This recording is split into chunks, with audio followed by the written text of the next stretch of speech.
recording that real quick, and then we'll share our screen. And there we go. All righty. You're good to go. All right. Welcome, everybody. Can you all hear me okay? Yes. Yeah. Thumbs up. Okay, great. Shakira, welcome. Good morning. If you want to open the meeting, and then I can do the thing we discussed. Yes. So good morning. You're muted, Shakira. Ridley?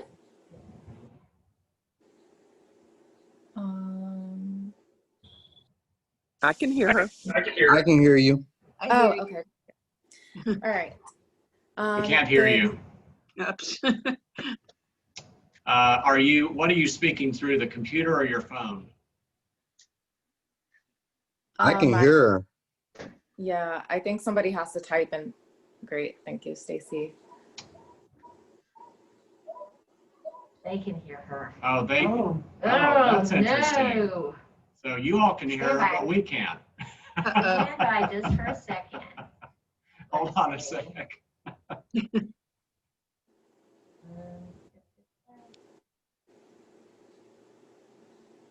your speaker. Oh.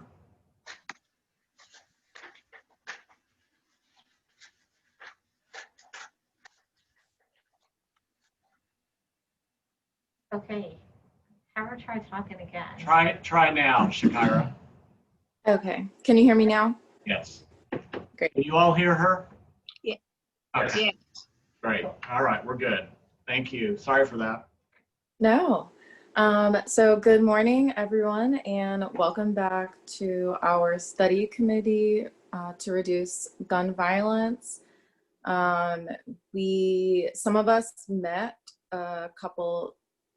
Some of us met last week, which was supposed to be our original meeting, and we ended up postponing it until today. And so thank you to everybody who has showed up.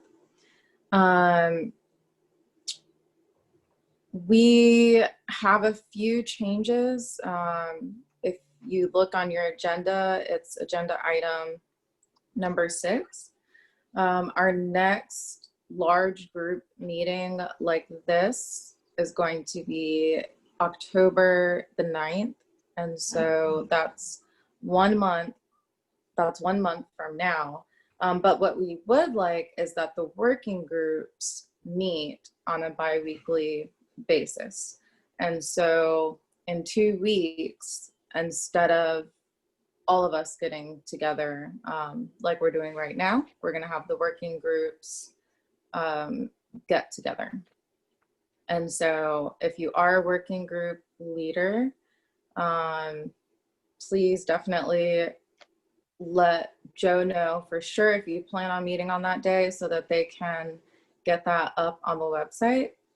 And if you'd like to meet on a different day, that's okay as well. Just make sure you get that information to him as well. And so before we continue on today, I'm going to pass this off to Joe, who is going to lead us in a moment of silence. Thank you all. On this 19th anniversary of September 11, I wanted us to take a moment to both remember those whose lives were lost that day and to honor our first responders. So let's take a moment of silence.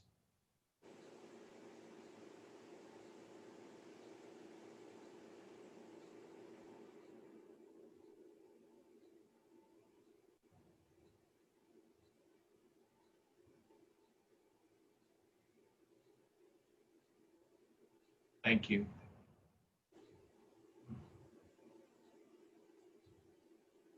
Now, Shakira, I think we can move to the roll call. Okay. All right. Tasha Steele is here, and so Good I will morning. pass that off to you. Good morning, everyone. Joe, for that moment of silence. I think we all needed that. So I'm going to go ahead and proceed with the roll call. Tyra Williams, Here. Courtney Penn. Courtney Penn, He's not here. Tasha Steele, Nicole Ross, Antoine Callaway, Present. Ryan Bell, Rabbi Kathy Cohen, Here. Natasha Saunders, Jordan Bell, Reverend David Jones, Here. Josh Johnson, Here. Bishop J.L. Jackson, Stacy Shepard, Here. Roy Gessler, David Thomas, Dr. Mark Hamill,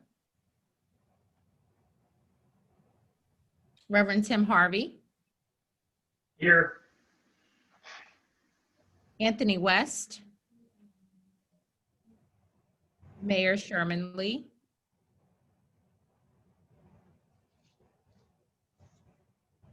and Vice Mayor Joe Cobb. Here. Thank you. Just one note on the study committee membership. Yvonne Thomas is with the Housing Authority, is no longer with the Housing Authority. And Irisha Goodman, who is with us on the call today, is going to be her replacement. And Irisha, just in terms of protocol, just so you know, because this is a council-appointed committee, council will need to approve your nomination, and we'll do that on the first Monday meeting in October. So Okay. you'll be official for our next meeting on October 9th. Okay, perfect. All right.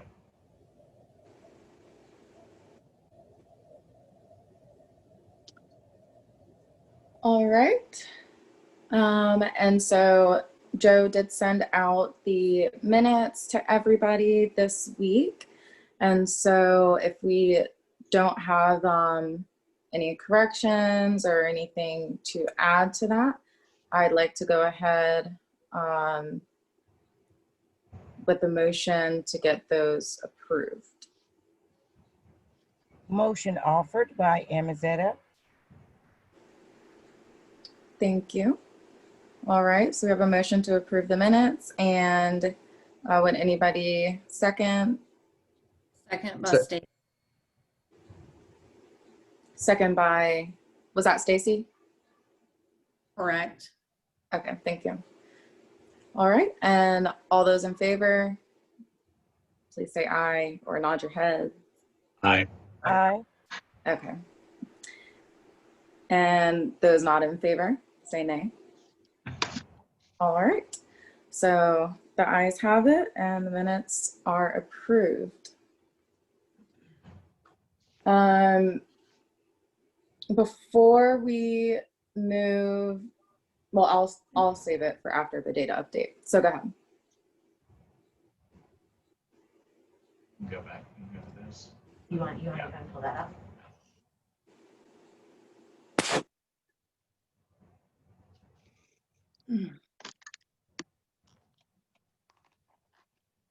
Shakira, I believe Josh is on and might be able to speak to this.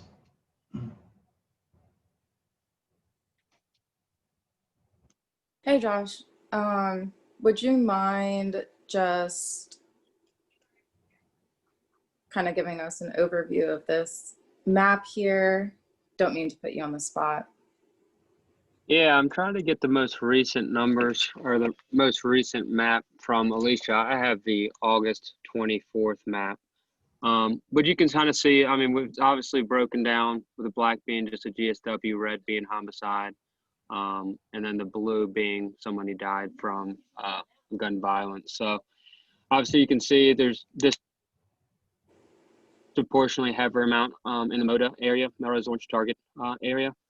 Anecdotally, majority of the offenders are known to each other. The last map that she gave me, I'm assuming it's been okay by the chief, but we talk about the breakdown. So of August the 24th, 18 unknown offenders, 7 were uncooperative victims, right? And so that's one of the big issues when we're investigating these things. Are victims are not wanting to testify. Victims are not wanting to tell us who they think they're having issues with possible relationship to the offender, so which obviously makes it very difficult for us for prosecution and follow-ups. From the 24th, we had a grand total of victims of 41. September obviously is going to be a little bit more than that. The most recent ones, I'm just going off the old map, 6 being homicides. And then there's a demographics broken down with age and race, and also by sex. I don't know if you want me to go by that. That would be Because it doesn't interesting if you could share that. Yeah, so for some reason it's not on this map, so I'm going to take the liberty, the one that you guys have, of sharing this information.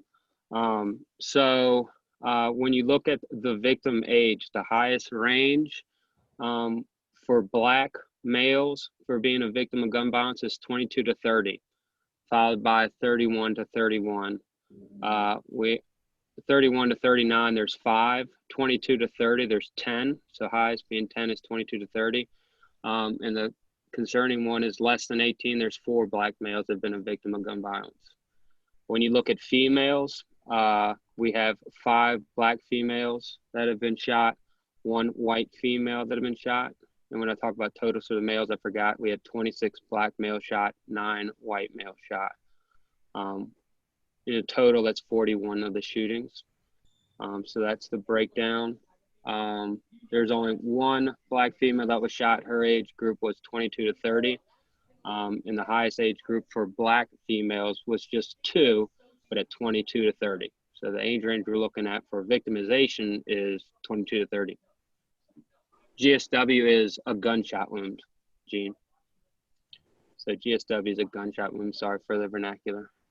When you look at offender age, remember these are August 24th numbers, so subject to change. We know that 18 are unknown offenders, right? So this is not going to reflect the 41 shootings because we have a certain amount that we just weren't able to identify them. So of the offender race, 23 were Black males, 3 white males. The highest age range for offenders for Black males are 18 to 21, that being 8, 22 to 30, and that's 8 as well. The 2 other highest age groups for offenders, so individuals that are shooting and resulting in a gunshot wound, less than 18 years old, there's 3 Black males, 1 white male. And so when you look at white male, the ages that we have are 1 under 18, 1 18 to 21, and 1 over 40. So I know it's convoluted. I'm kind of jumping all over the place, but so to understand it, offender age or offender race, 23 Black male and 3 white males. When you look at victimization or the offender race for female, there's 0. So 0 Black females, 0 white females. David, I'll ask, so this was the original one that sent was Chief. And then I guess this most recent one is one that you produced. So like I said, I'm taking the liberty of sharing this with you. I don't think you'd have a problem with that. And so the total for offenders are 26. 26, we actually know the age and the race, 18 unknown.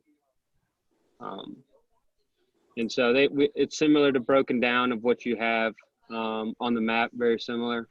And like I said, a lot of them was we don't know. Not all of these have been closed out prosecutions. So these are just what essentially the information or intel that we gathered initially, which is obviously subject to change. So I know it's a lot of information. Any questions, any thoughts? The youngest victim we had was 3 years old. The oldest victim we had was 56 years old. The 3-year-old was a young boy that was killed off of Chapman. And then the youngest offender is 14 and the oldest offender is 56. I think Kathy asked about the gang violence stuff. So obviously this is anecdotal from my experiences. It's not necessarily always gang related, but many of our offenders have identified as gang members, right? And so some of these may be gang members shooting at other gang members, but it might be over disrespect on social media or issues with females. So it's not always, we talk about the Code of Virginia, and one of the things that we have to prove is direction by the gang for the benefit of the gang. And so it's difficult to prove that. But a lot of these, there happen to be gang members that are also shooting other gang members or shooting people. Some of them are unintended victims. So not all of them we can say are, yeah, this is absolutely gang related and tied to in the benefit and direction of the gang. But that's based off of my anecdotal knowledge of many of these incidences. Josh, one question that's in the box is, can we get a copy of the information you shared? Yeah, I'll ask the chief. I just asked Alicia to get it updated. That obviously has to run up the chain of command, but I know these are the stuff that you were asking for before that. Right, thank you. Another question is, any information yet on gun thefts? I know you all have been working diligently on pulling this together, and we appreciate that. Yeah, so I left my computer at home, so I'm working off another computer. So Shakira, if you give me a minute, I'm going to try to access that off of our shared drive, and I'll be able to try to share that with you.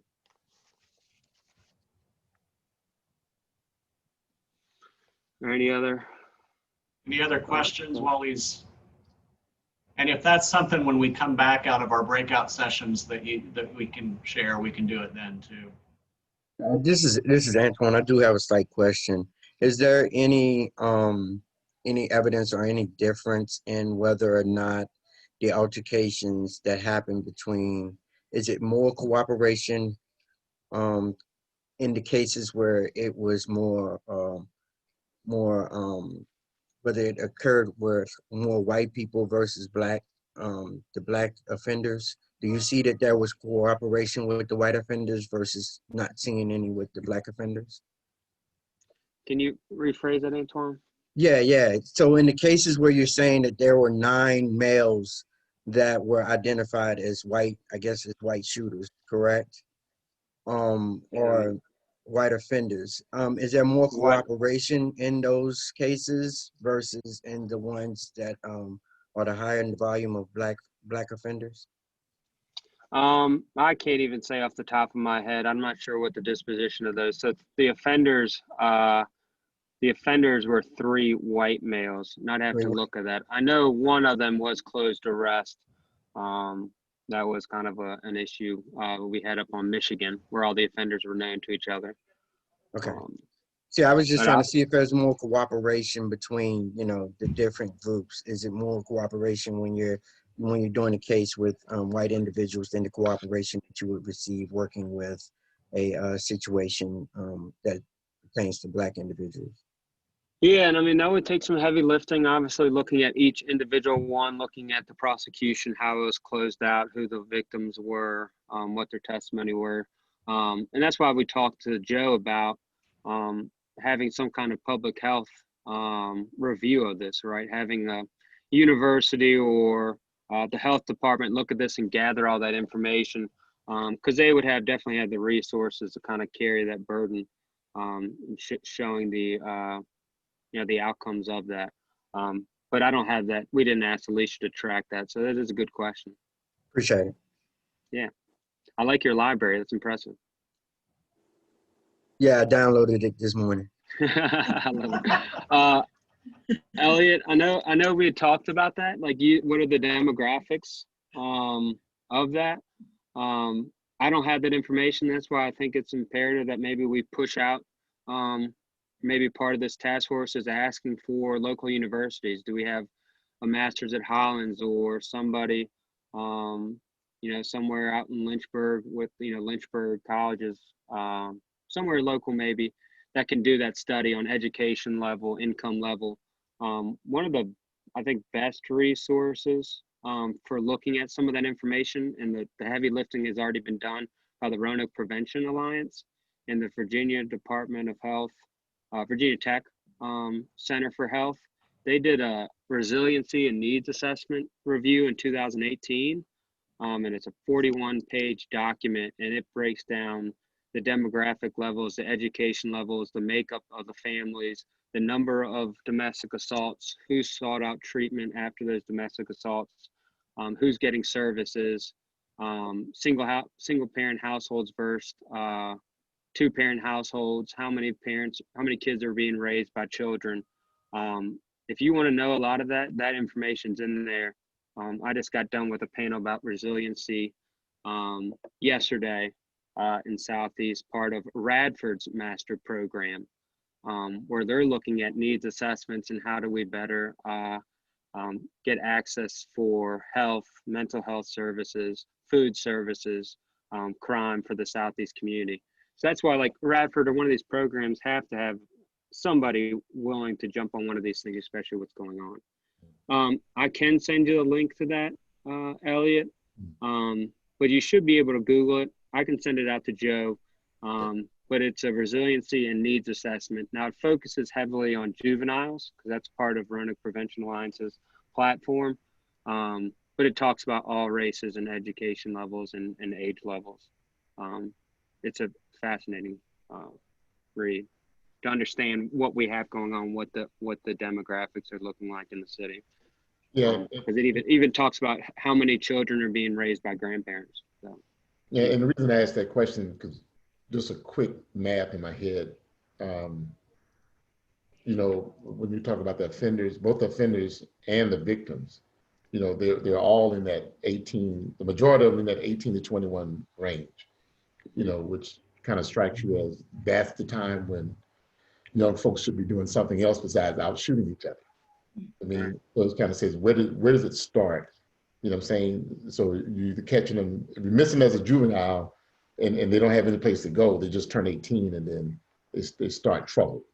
And that's why I want to know, you know, kind of what's the education level? Are we dealing with dropouts?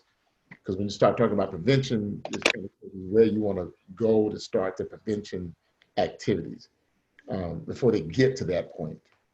So great. If we can, you can send it to Joe or someone else that would be very interested to dig into that a little bit.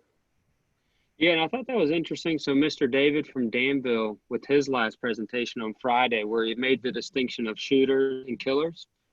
And I think like there's that escalation of violence in our younger generation, right? And so can we intervene at that level before it gets to the 22 and 30 year age? Because if you're still shooting and you're still having these issues, you're still active in the gang at 22 to 30, you may have moved into that range of being a killer, right? Yeah. You're not carrying a gun to look cool or for self-defense. You're actually looking to use harm. So when he talked about that in the last presentation, that kind of resonated with me because if you're 30 years old and you're still out here living the gang life, you're carrying that firearm most likely to do harm because you've lived in that environment. Versus the 14 or 15-year-old that gets his hands on a stolen gun, you know, shoots it in the air, just tearing it around for peer pressure. So I thought that was pretty interesting when he talked about that. Yeah, I like the fact you brought that up because shooters do become killers sooner or later. Yeah. Yeah, and so the longer that you stay in that gang life or drug, it almost becomes more dangerous, you know, the escalation of violence. That's what's interesting. So when I took over the gang violence portion of it in 2014, and Joe, stop me if I'm talking too much. You're doing fine.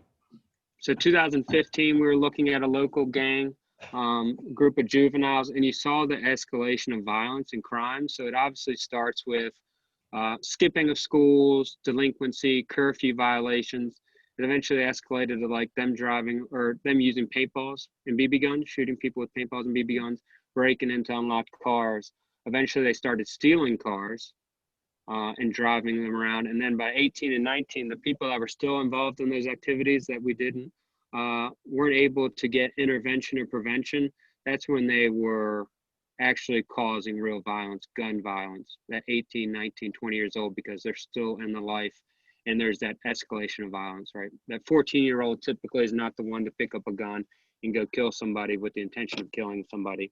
But if there's not been that intervention from 14 to 15 to 16 at 20 years old, they may have turned into that killer. So yeah, how are better ways to do that intervention? And that's what, when we talk about the intervention of it, and I know we've talked to the council at the Solution Center, there's like a distinction between court mandated interventions and like community interventions. And we know court mandated interventions are not as successful as community interventions because they're court ordered, right? The offender is not seeking out the help.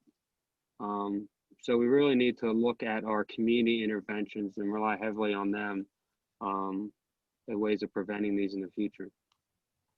That's a great segue, Josh, because I want to remind us all that that's the focus of this study committee, is the community prevention and intervention.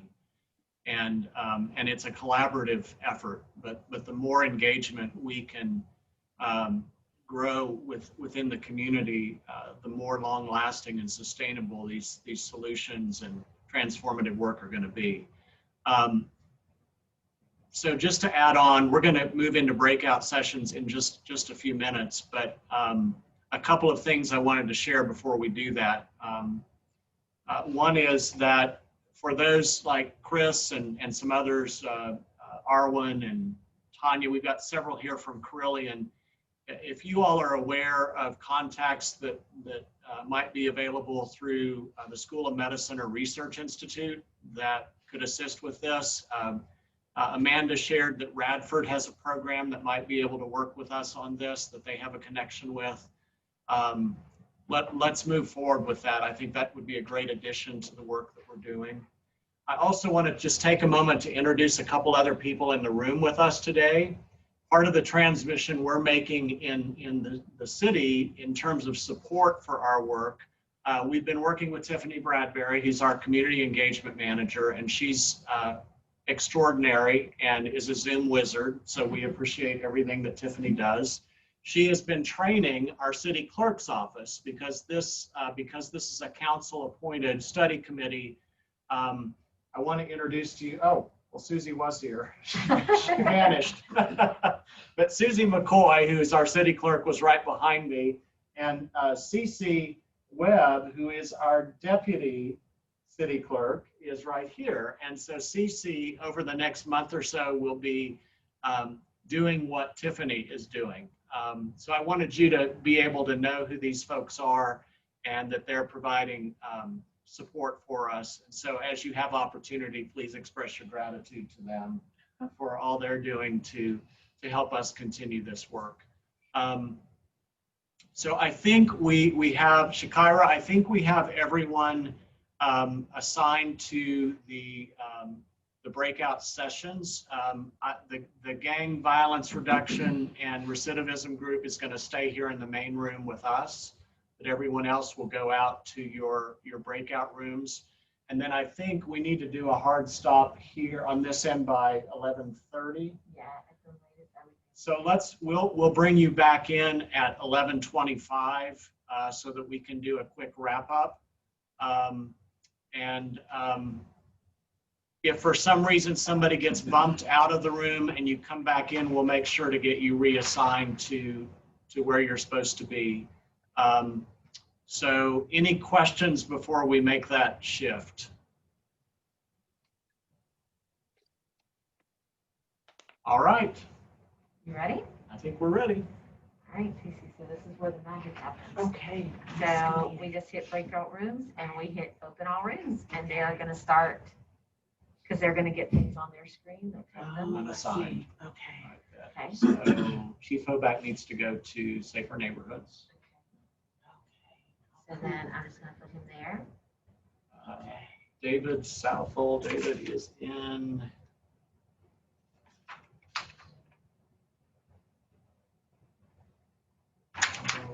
He was a new addition since we ran this list. David, are you in Safer Neighborhoods or in education? Safer Neighborhoods. Okay, thank you. No problem. There you go. All right, we're done. Stephen is in City Services. All right. Bye, Steven. All right, and then for our media partners, you can kind of let us know what room you would want to join, because this room here is going to be the gang violence and recidivism, or gang activity, violence, and recidivism. But we've got community partnerships. You can just let me know in the chat maybe where you want to go. We've got safe neighborhoods, education, city services and planning, and engagement media. So you can let me know in the chat where you guys would want to go. Hey, Tiffany, this is Hannah with WSET. I'm good to stay here. You're good to stay here? Cool. Thanks, Hannah. Thank you.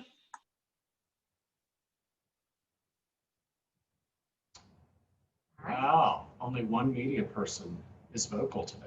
I know. What's up with that? What? Hi, this is Annie from WSLS. I'd like to stay in this room also. Okay, cool.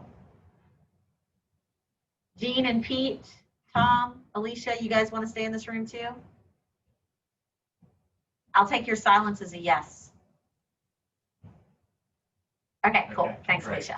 Cool. All right, so thank you all for being here today.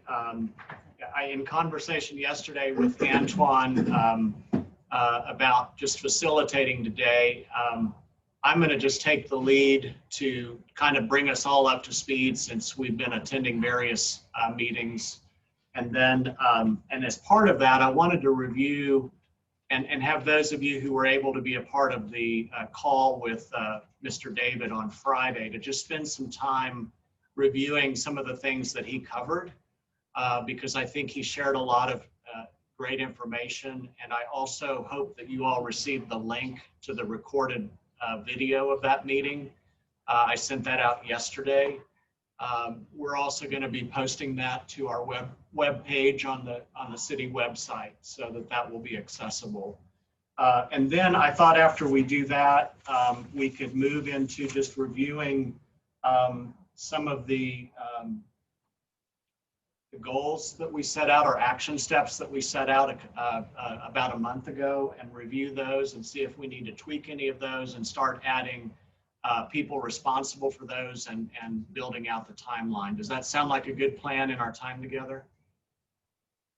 Okay, great. Well, let's start out with just reviewing a bit from the conversation with Mr. David. Robert David is the Youth Gang Prevention Coordinator with the City of Danville. And he really shared with us an overview of his work as well as the collaborative work they do in terms of working with federal prosecution and local law enforcement. And he emphasized that it is a collaborative effort, but he also stressed how valuable the community input is and the community engagement. What I'd like to defer to some of you who, and I don't know how many here were able to be part of the recording last week. Elliot, I think you came in on some of it, if I'm remembering correctly. And Kathy, I think you were there for the bulk of the time. Are there any initial insights that either of you would like to share from what you heard as part of our summary?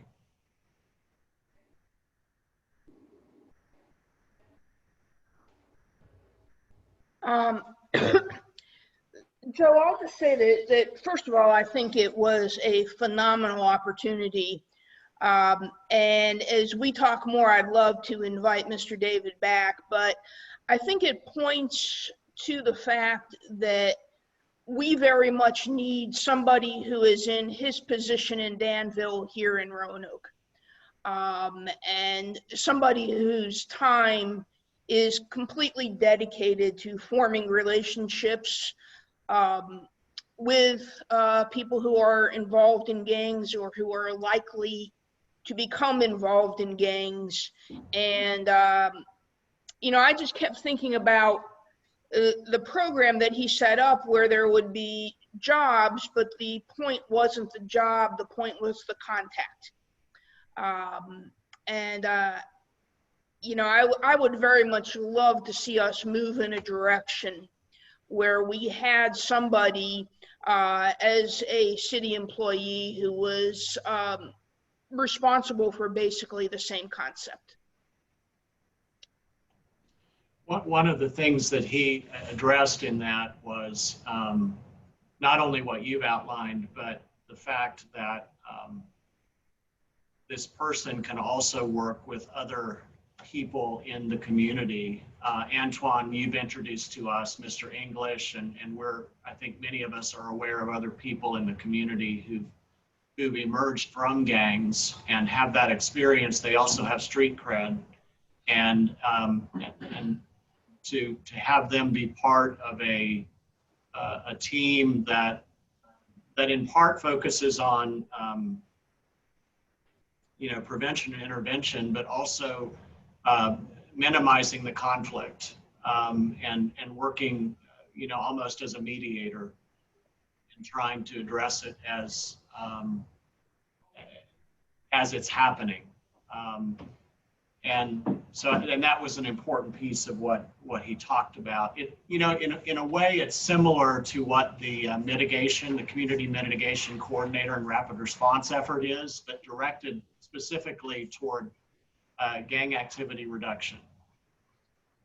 And Vice Mayor, if I may speak, I did get a chance to actually watch the video. Can you hear me well? Yes. So I did get a chance to watch the video. So it plays back well, and it was great. Back to what Rabbi Kathy is stating.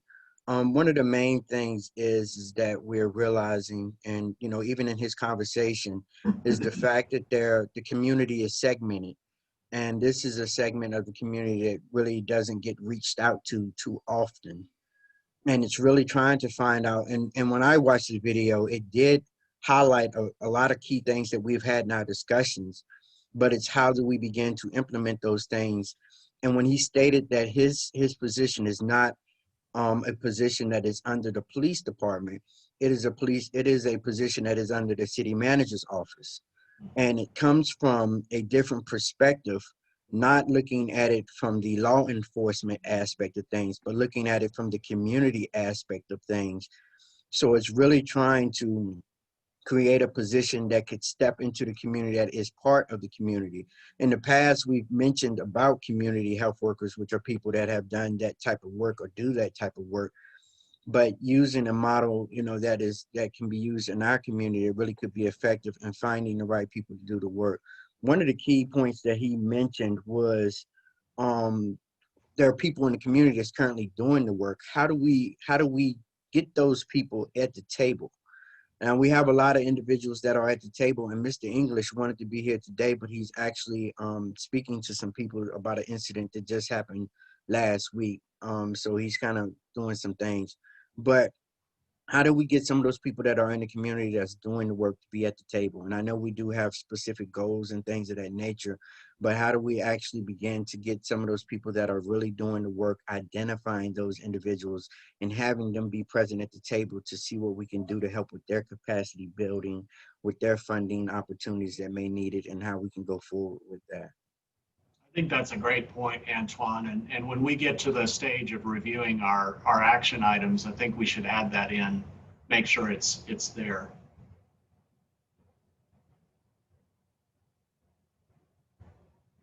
I wanted to talk a little bit about the Project Imagine that Mr. David discussed. And it's a workforce readiness program. And in collaboration with Workforce Development and the city, they were able to fund, I think in the first year, 5 jobs and the second year, 7 jobs. We have a really good working relationship with the Virginia Career Works, our Workforce Development Board here in the region. And I think that as we look into this would be an extraordinary partnership. And these jobs were not just these are jobs within the city. So to your point, Antoine, about how vital that is, he discussed a lot about when these young people he was working with and getting jobs for, for many of them, it was their first time to ever come into City Hall. when they got a badge as a city employee, it raised the level. And he said there were a couple of youth who didn't follow through with the commitment, but for the most part, like 90% of the young people have. And it's because of that relationship building and their responsibility. And he talked a lot about just the transformation he's seen in that regard. So I think as we're building out that piece of it, to adopt a similar program here could be really beneficial, and to center it within the city and to create those sorts of jobs, I think could also be very beneficial. And we could look and see what kind of funding is available through workforce development to help fund that. I think he said the jobs were $10 an hour, and they were geared toward 15 to 24-year-olds.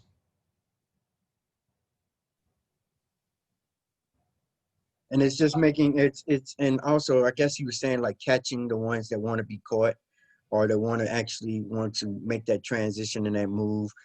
And really it really highlighted the fact that it's not, as Rabbi Kathy said, it's not necessarily about the job, it's about the relationship.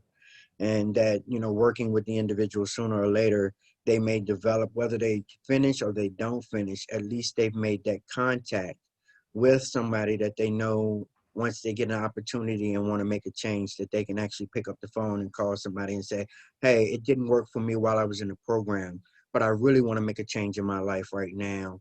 Is there any way you can set me up with the right people to make that change? Right. He also talked about the importance of buy-in early, like first off with city leaders, and the importance of this person, you know, presenting, you know, the plan for what that would look like, and also to community agencies. And he also included within that faith-based organizations or congregations in the area. And I know he's developed a specific program for that, but I think that's an important component.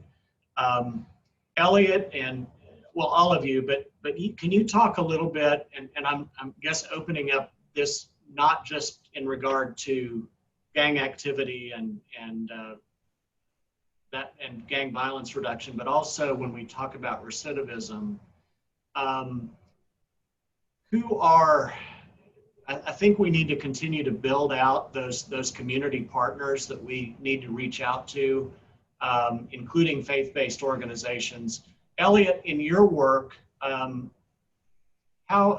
broad is that in terms of your community partners in reducing recidivism? I think it's far broader than most people would envision. Sometimes I look at, I think his presentation was great, but it kind of falls under the same trope of give a man a job and you healed all his wounds. I mean, I can stop him from doing every negative activity under the sun if he was just employed. And that's not necessarily the case, because what we see in our world is some of the negative behavior can be driven by substance abuse, it can be driven by mental health, it can be driven by, it could be driven by economic means, but there's a whole host of things that impacts the individual. As a matter of fact, part of our presentation when we deal with employers is we talk about 8 different aspects that the individual could be dealing with at the time as they integrate back into the community. And if you're not addressing all of those things at one time, any one of those things could be the downfall for the individual. So, you know, while, and I know we're kind of circling back a little bit, but to answer your question, we intentionally try to have a broad network of community organizations, starting, you know, with some of the immediate needs. Immediate needs definitely is economics, but the immediate need could be housing. The immediate need could be just general clothing and survival, those types of things. But we branch out into the medical aspects. There's people who are dealing with medical issues, physical medical issues that prevent them from working. So you have to be able to address that. Then you move into the substance abuse side of things. And that could be, you know, both alcohol, drugs, or some other areas. We partner with the mental health providers, Blue Ridge, Intercept, and again, on the medical side, Bradley Free Clinic, New Horizon, even Carillion. But then we also reach out into other areas. I mean, when I talk about, I mean, you got veterans who are dealing with issues. So we partner with the VA. You got different faith-based community organizations, whether the guy is Muslim, Catholic, Jewish, or whatever. We try to reach out to make sure they've got that spiritual connection. So you need it broad, you know. So if you ask the question, how many community-based organizations do you need? One has to think about, how much do I, as an individual, contact the community just for my own needs? Well, that person needs exactly the same thing. Thank you. That's really helpful. And I think spot on, because as you mentioned, he really did focus on the jobs aspect of it in one particular project. And there may be other efforts that are going on that he just didn't elaborate as much on. And that comment wasn't a critique, you know. No, exactly. It's just more so that a lot of times we see the fallacy in that. Right. No, I mean, because I got guys who, put it this way, just earlier this week, you know, I had a guy who, you know, he was very skilled. You know, he's an electrician, mason, $15 an hour. He was dealing with a mental issue. You know what I'm saying? He flamed out of the program, had nothing to do with his employment, had nothing to do with his education, had nothing to do with his skill level. You know what I'm saying? He was dealing with something on a whole different level that's causing him, or that caused him, to fail the program. You know what I mean? So if the only thing was the job, I tell people, if the only thing was the job was solve a man problem, then we would just have a big workforce committee. You know, make sure everybody got a job and the world is fine. But we see a tremendous amount of different issues that impact people outside of employment. Right. You know, and that's why, you know, my question to the officer was on the education level. You know, because if you're going to intervene, you know, where do you pick them up? You know what I'm saying? Is this because I look at some of the escalation of criminal activity is derived from the escalation of needs. See, the 14, 15-year-old don't have the needs of a 22-year-old. Because the 22-year-old might have had 2 kids by now. He's got a household by now.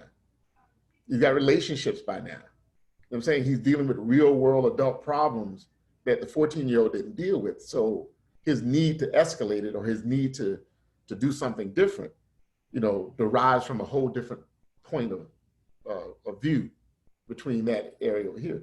So if you can prevent that from happening, you know, how do you get him into education? How do you get him into college, get him into trade school, get him into some other type of productive activities, you know what I'm saying, that offsets those needs going forward, then you stand a chance of preventing it over here from never happening.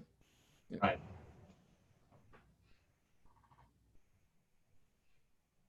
And I think during the conversation, the gentleman said, somewhere he said red and blue makes green. And when he said that, I was like, well, we understand red and blue doesn't make green, but he was making the reference to money. So when Elliot does say that, there is a component of it that sometimes where individuals do think that getting the job makes the difference. But it's really even with the community services that are brought together, or community resources that can be brought together at a table, a lot of this still hinges on the individual that's working the program, because it is the individual that is working the program or working with the actual individuals that really can touch them on a deeper level than just trying to say the surface level, get you a job and then you should be fine, which is not going to be key. But also the problem becomes is that if you approach these individuals, I know from my previous history and my previous past, if I'm making anywhere between $5,000 or $10,000 a week, and let's say on a lower level, an individual is making anywhere between 500, I'll say anywhere between 1,000 and 2,000 a week, doing whatever they're doing in the street. What do you have to offer that sounds more better than what I can already currently get from what I'm doing? If my household is structured, or if I'm a young man and just walking with these individuals. So when he showed that PowerPoint slide that showed the gang in the middle, and then showed the points that were going out from there as far as self-esteem, various things that the gang offered versus the normal way that we look at things, it becomes a factor of, if we had an individual with a gang currently walk up to us now saying that they want to leave the gang, what do we have to offer? It has to be more than just saying, I'm offering you an opportunity to speak to this organization, speak to this organization, speak to that organization, speak to that organization, because 9 times out of 10, they'll be like, there's no need leaving. So it's looking at it when Elliot deals with an aspect of when they're when they're coming back home and returning back, which is totally different than the individual in that age range that's still in the midst of criminal activity or gang activity, and the ones before. So really, there's really 3 different stages. Is who do we approach before, who do we approach, and how do we approach the ones that's in the process of the activity, and then how do we approach those individuals that may be returning back to our community as well, which may require different aspects and somebody that can kind of maneuver and go between those 3. Good points. Are you all good with us kind of shifting now to our strategies and how we can build those out a little further? Because one of the things that's become apparent to me is that we may want to add some recommended actions that weren't part of our original actions, which is fine. I think that's part of what this work is reflecting. I'm just going to go back through our initial recommendations and review what we discussed previously. The first one addresses greater collaboration, specifically with Roanoke City Police. And under that, we had talked about inviting a representative of the police department with expertise in gang activity to join the work group. Do you all still, I know we spent more time in the whole group getting information from Officer Johnson. Is that still a priority that we want to follow through with? As long as Officer Johnson remains on this committee or the committee as a whole, then I think that will be fine, unless there's more detailed information we need on a much larger basis. Okay. And then within that one, we also talked about studying violence prevention models already successful in other places. But I think that really is more, that one is tied more to the transformative models section. So I'm going to move that.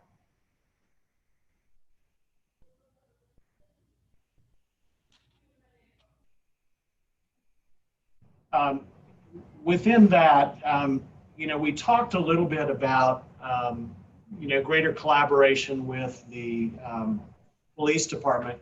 Is there an action step under here that we want to take to look at growing collaboration with community partners?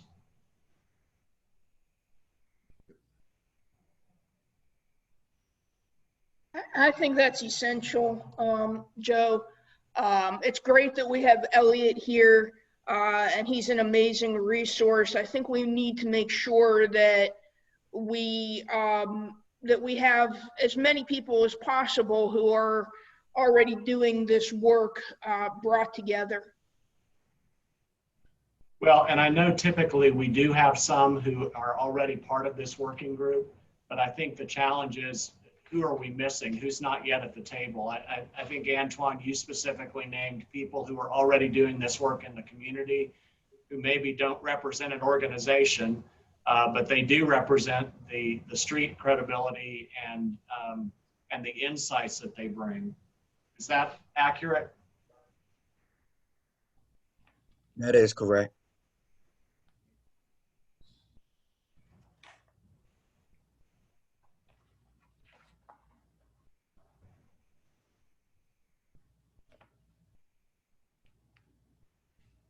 Okay. Anything else under greater collaboration that we want to add?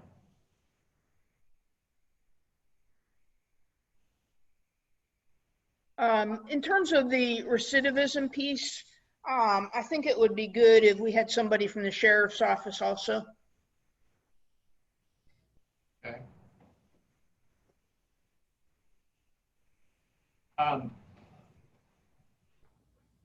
Elliot, do you work closely with the sheriff's office? Actually, no. We're more closely aligned with probation and parole. Okay. And I think that's one area that I would say, if we wanted to partner with, would be a good thing as well. Okay. I'll add them here. And we can keep building this list out. Let's move to the second one, affirm efforts of the CARE initiative. I think one of the things we learned is that the CARE initiative is not specifically a task force for us to have, but it's an effort that's at work between ATF, federal prosecution, the district attorney's office, or the U.S. Attorney's Office, Roanoke City Schools. I think since we have Daniel Bubar from that office as part of this, if we can continue to get updates on that effort, I think that's what's critical. Does that make sense? Yes, I agree. Okay. The next section was identify transformative models. And we specifically said identify 3 comparable localities with successful gang prevention reduction models. We've already heard from one, being Danville. Are there 2 others that you all think of that we should reach out to see if we can get someone as part of our upcoming meetings to share insights from what they're learning?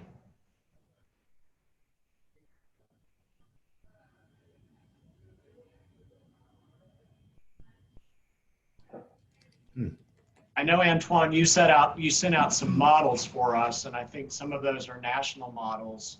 I know that we've discussed in the larger group a cure violence model, and we discussed actually doing a cure violence assessment, community assessment. But within that, I think, is this bigger piece of gang violence reduction, and I think that's something we really need to hone in on.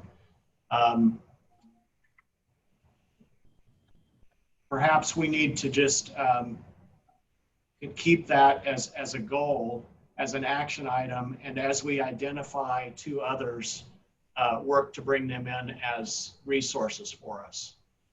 That's identifying them not on a national level, but more on a state level, correct? A state level, or even a comparable size city that has comparable demographics. I think that's really important.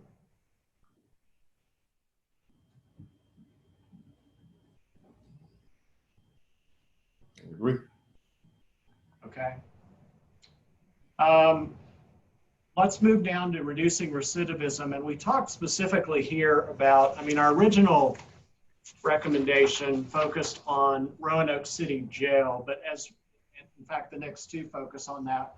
But as we were talking earlier, it became clear to me that a lot of the recidivism work is not related directly to the Roanoke City Jail as much as it is to regional jails. Is that accurate, Elliot?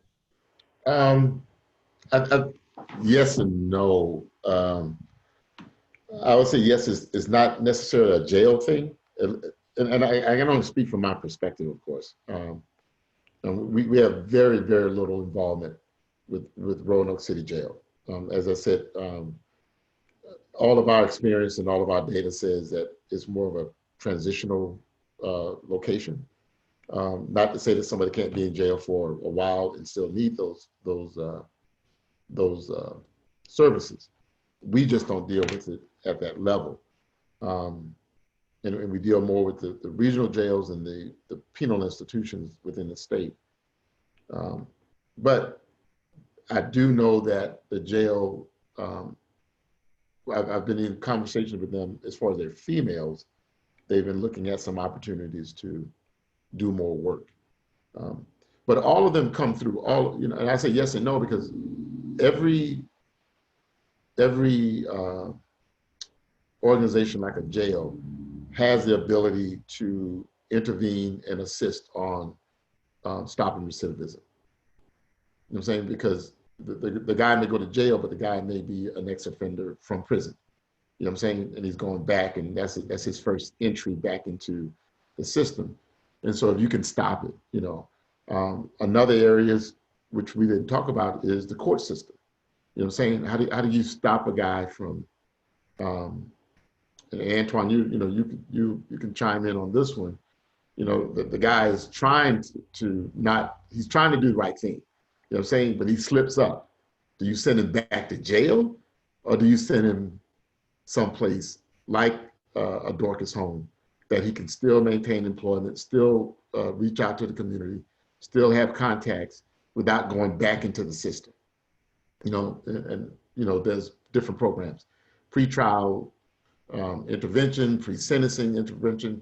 You know, there's a lot that the courts can do to not have a person go back to jail as the only recourse for their actions. Yeah, and to echo what Elliot is saying, you do want to, you know, in my past with the Dorcas home and being a part of the Dorcas home, it was always, how do we present an alternative to incarceration? We don't want to send people back and they have to completely reset all the way back to the beginning. They say it takes anywhere between a year or 2 years for a person that gets institutionalized for a little bit of time to get themselves back on track. So the most that the most you can do to avoid them even going back into the system is the best way of approaching it, and trying to, you know, maintain connections with the community and keeping those individuals in the community could be positive. And I am not necessarily on the recidivism end. It's identifying those individuals that are on their way in, that if we don't let them go in, I can tell from my own personal experiences that once I became incarcerated, I was introduced to a worser crowd of people than what I was dealing with at first. So, you know, sometimes putting an individual in that circumstance is not helping them. It only hinders them because they become better connected with more negative people. So, you know, maybe it's identifying individuals that have the, you know, on their way going back into the system, but how can we divert them from doing so and sending them to a place like a Dorcas home or somewhere where they can get some services, get some assistance, and get connected with some real true mentors or individuals in the community that could assist and help.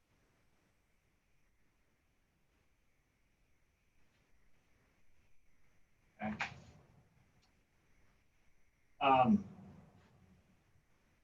The next section was create incentive for reentry with less child support debt. And one of our main action steps on that was to review a summary of case law that Alice Burleson provided for us. And we have that in hand. And so I don't know that we've reviewed that specifically, but I think perhaps what we could do is dedicate a portion of one of our upcoming meetings to getting an overview of that and seeing where there may be some gaps or how we could address that legislatively if we need to. Then the last one was about creating additional community navigator positions. And here we talked about, and Elliot really took the lead on identifying this, creating an education program for employers in the city of Roanoke regarding the benefits of offering a second chance to offenders reentering the workforce, and helping them understand the resources that are available on various levels. Is there anything we want to add to that?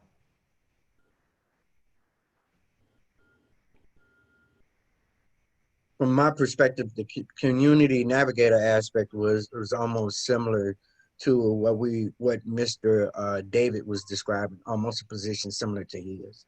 How do we create a position that is similar to what he does, the work that he does, and have that position be one that is out in the community doing the work, making relationships, and also doing some of what you're describing or saying that Elliot was describing as far as showing the importance and doing the outreach that shows the importance of hiring these individuals. So if there was a possibility for one individual that could do that, all of that work as a full-time possibility, then that would be great. And I think would be beneficial to the work going forward. Okay, I'm making a note of that. Yeah, I think that Antoine is 100% on key. I think that's the perfect thing that we need here. Okay. And that's that. So I've made a note of that. I've added that. We've also got the education program for employers. And then the third piece of this was exploring marketing opportunities around promoting the hiring of offenders re-entering the workforce. And I think those kind of went hand in hand. Is that correct, Elliot? Yeah. Okay. Anything else we'd want to add to the community navigator positions? As an individual that has supervised community health workers recently and in the Roanoke Valley area, one of the key aspects of the work was not based on the individual's school or credentials as far as being, having bachelor's degrees and master's degrees. It was more based on the understanding that the individual could be have a GED or a high school diploma, but understands their community, understands the culture of the community, understands how to work with the community. So, in going forward with a position like that, as long as it doesn't get wrapped up in the, with how sometimes organizations may require you to have certain requirement or educational requirements, as long as if it's something comes about like that, that is not wrapped up into, hey, you have to be highly educated in order to do a job similar to this.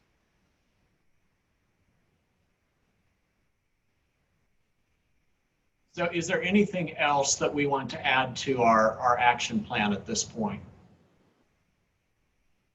That's a lot. It's pretty comprehensive. Oh, one thing, capacity building for current people that are doing the work.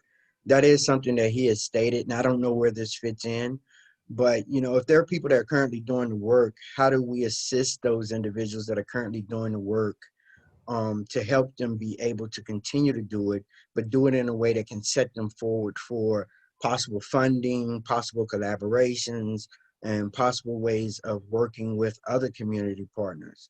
Do you have paperwork? Are you required, are you doing assessments? Are you doing, a lot of these people that are doing the work aren't doing paperwork. They don't have assessments. They're not showing outcomes. They really don't, a lot of times they're not even geared towards understanding what specific outcomes are needed to be accomplished. And it's how do we, identify these community partners, but then also how do we help them build the capacity that they need in order to do the work and do the work in an effective way. Okay, good point.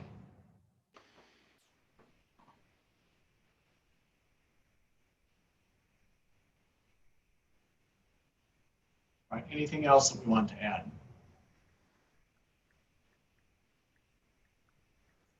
Well, let me ask you all in terms of a next working group meeting.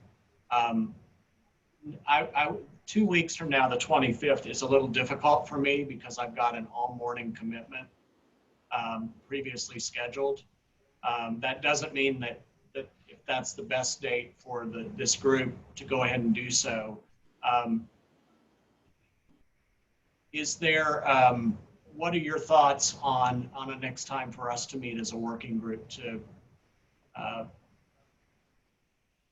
So I just sent you and Antoine a text telling you that the high holy days for the Jewish community start this coming week and don't end until October. So I'm really not available until the first week of October.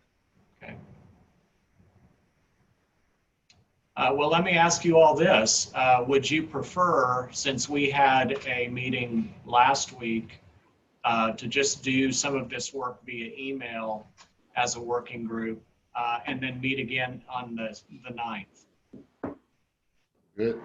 Sound good to you? Yep. Works for me too. Yes. That would be great. Okay. All right, we'll plan on that.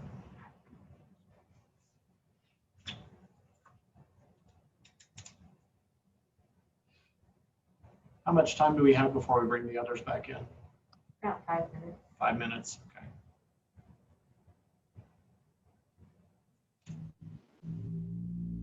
Respond to me.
Well, Antoine, I know you, I don't know if you're still there. You want to fill us in on the cool transition happening in your world? Yeah. I don't think yeah, I can do that. Yeah, I could do that. Actually, I resigned from my position with the United Way of Roanoke Valley probably 2 weeks ago, almost 2 weeks ago. I gave my letter of resignation then. So actually, I've had this whole entire week off, which doesn't feel like it's been a week. So I'm in the process of taking a position with CERCAP, which some people may be familiar with CERCAP. A lot of their work that they've done in the past deals with water, wastewater, but over the years, they have really taken a more holistic approach to the work that they're doing, realizing that even if we bring sustainable water or clean drinking water and infrastructure to a community, that doesn't necessarily may not uplift the community in ways that it needs to. So I will be taking on becoming their special project manager. CERCAP covers 7 states. They're basically a regional program. So I will be doing some work throughout the region, working on their special projects. One of the key things they're looking into is a entrepreneur program, and it's basically not necessarily looking at it through the lens of business, but looking at entrepreneurs through the lens of what is your wealth to your community. Everyone can't be necessarily a businessman or woman, but they are a business in themselves, and they should begin the process of looking at themselves and seeing what their wealth is to the community. That could be let's say that there's a gentleman that works at a regular job, but when he gets off work, he's a mentor, and he goes from being a mentor at Big Brothers and Big Sisters and leaves and does coaching. Well, that individual is very wealthy in our community, is a major source or resource or a major wealth to our community. And it's having individuals to realize, or beginning the process of individuals that may be in our community that don't see it, don't see their work as any kind of wealth or bringing value to their community, but it really truly does. Congratulations. Thank you. That's wonderful, Antoine. Thank you. Yeah, I'm looking forward to the travel. What states will you be traveling to? They actually cover from Delaware all the way down to Florida. Wow. So yeah, so they cover Delaware, Maryland, the DMV area, as well as covering South Carolina, North Carolina, Florida, and Georgia. So the opportunities are great. The opportunities of working with rural communities.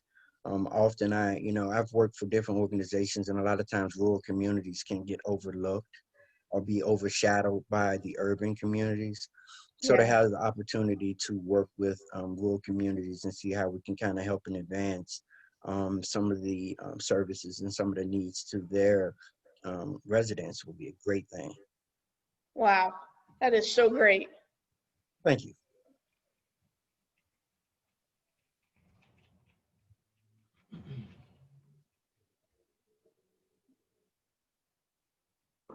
Hey, Vice Mayor, I'm gonna have to step away, but I appreciate the opportunity once again to join Thank you you guys. so much for joining us, Elliot. Right.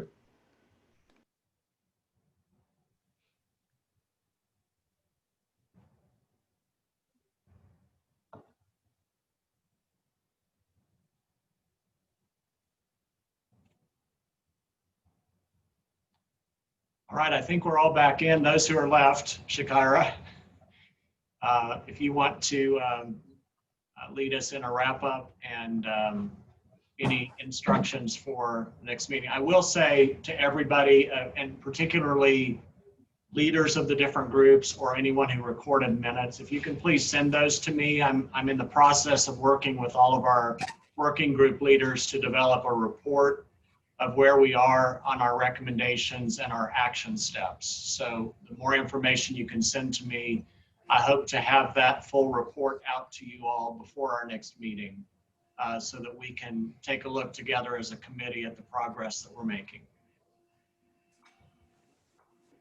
Thank you, Joe. Yes, so thank you everyone for showing up today and for your hard work. Please definitely send in the minutes. Joe and I are going to also look over the minutes just to assist in organizing your work a little bit if it needs any assistance. And that way that we could help each group individually to be able to progress in an organized fashion where you're able to record your outcomes and things of that nature. If there is a need for facilitation, or if you feel like you could benefit from having a facilitator, please let me know. And, I can meet with you and we can work on that together. So that way you can lead your working group in an exercise so that you can accomplish your goals much easier. And so please also don't forget our next meeting, which is October the 9th at 10 o'clock. Were you going to say something, Joe? Yeah, and just a reminder, if your working groups are meeting between now and then, please send me the date and the virtual information so that we can post that on the city's calendar. Thank you. And I will just say now that our working group will schedule for 2 weeks from now.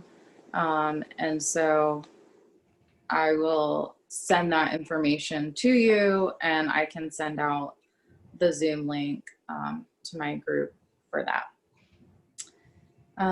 Does anybody have any questions? Anything they would like to add? Josh, were you able to find out about the gun thefts? If not, it's completely fine. Josh left. He had to go on patrol. Oh, he left. Okay. All right then. I have a question. Our group is going to meet, Safer Neighborhoods is going to meet 2 weeks from today at 10 o'clock. So September 25 at 10. Do I need to set up the Zoom call, or is that something that comes out through City Council office or clerk's office, whatever? I was going to say, since I'm meeting at the same time I could always set that up and send your group to a breakout room. That would be wonderful. Thank you. Yeah, so I have the list of the working groups and the emails, but if there's anyone new who was in your group today who was not in there before, definitely email Joe and let him know, and he'll add them to his official list. Part of the the education work group is been to talk about a curriculum. We are going to meet 2 weeks from today at 1 to bring together people who are organizations that are working with families currently and maybe using curriculum to discuss what they're using, whether they like it, whether we could expand it throughout the city, that just to get a state of the city when it comes to family curriculum. And if you all know of organizations that we may not know of, if you want to send them to me, I'll be glad to push them out a Zoom invite. Kate Pillis, Pillis @fsrb.org. Most of the organizations were probably, we've got a pretty wide representation, so I'm hoping that most of the organizations we already know about, but if there's somebody out there doing great work, we don't want to let them slip through the cracks. Yes. Thank you. And I believe Joe just put her contact information in the chat. Thank you, Joe. If you all want to go to the chat box and check that out. And I'll send an email out with all this information about when the working groups are meeting, so that you'll be able to have that information. Yeah, and if you would like to join another group, I know that we would like for housing to potentially be in our group. I'm not sure which group that they were in. But if you would like to attend another group, feel free to contact that group leader to get that Zoom invite.